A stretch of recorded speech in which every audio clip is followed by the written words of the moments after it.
Welcome back नाज़रीन, मैं हाँ मंसूर चांडियो दादू इशू न्यूज़ में अवांखे भली कार नाज़रीन ते अवांखे ब्रेकिंग न्यूज़ दाखलो तो दादू में मसीहा किरदार पोरियत नौजवान जी मौत जो कारण बणजी विया आहिनि।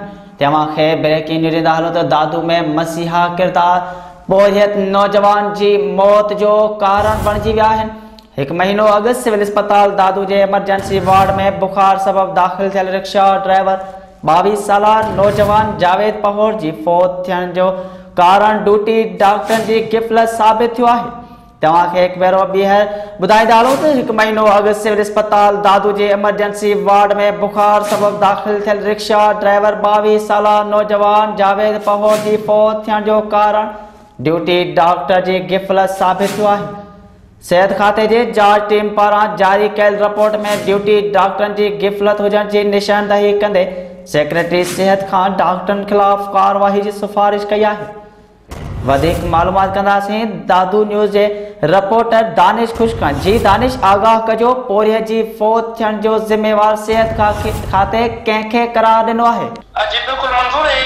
दादू में एक महीनो अॻु बुखार सबब जो पोरियत आहे रिक्शा ड्राइवर जावेद पहोर के सिविल अस्पताल दादू आंदो वियो, जेके मामूली बुखार हुयो ऐं डॉक्टर उनके ड्रिप वगैरह चाढ़ी, इंजेक्शन चाढ़ी ऐं उन खां पोइ उनजी जेका हालत हुई, तबियत हुई, उहा ख़राब थी वई, जंहिं सबब जेके उनजा वारिस हुया उहे डॉक्टर के इलाज जे लाइ ॿीहर ॾिसण जे लाइ मिनतू कंदा रहिया, पर डॉक्टर पंहिंजी कुर्सी छॾे उतां फरार थी वियो ऐं नौजवान जी मौत वाक़िअ थी हुई, जंहिं सबब दादू सिविल अस्पताल जी इंतज़ामिया पारां हिकु टीम जोड़ी वई। जांच टीम जेका डॉक्टर सिकंदर जमाली, डॉक्टर नज़ाकत जिसकानी ऐं डॉक्टर सिकंदर खोसो खां बयान कलम बंद किया ऐं जेके फौती नौजवान आहे जावेद पहोर जे वारसनि खां पिणु कलम बंद किया विया। बयान उन्हनि जा उन्हनि मां जेका जांच टीम आहे उन पंहिंजी जांच मुकमल करे रिपोर्ट पेश कई आहे। उन रिपोर्ट में उन्हनि डॉक्टरनि जी जेका गिफ़लत हुई उनजी निशानदही कई आहे त डॉक्टरनि जी गिफ़लत सबब जेको नौजवान जावेद पहोर आहे उनजी मौत वाक़िअ थी आहे।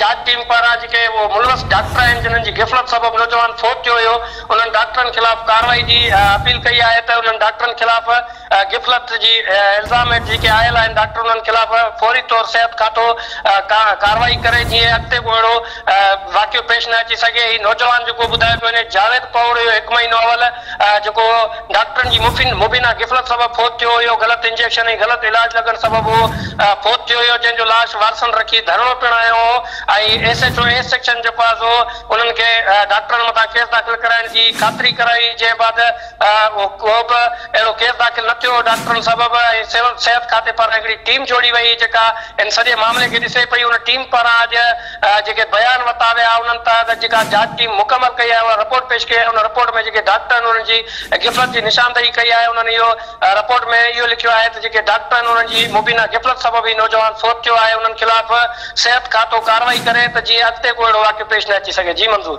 जी, वॾी महिरबानी दानिश कुझु तफ़सील ॾियण जे लाइ।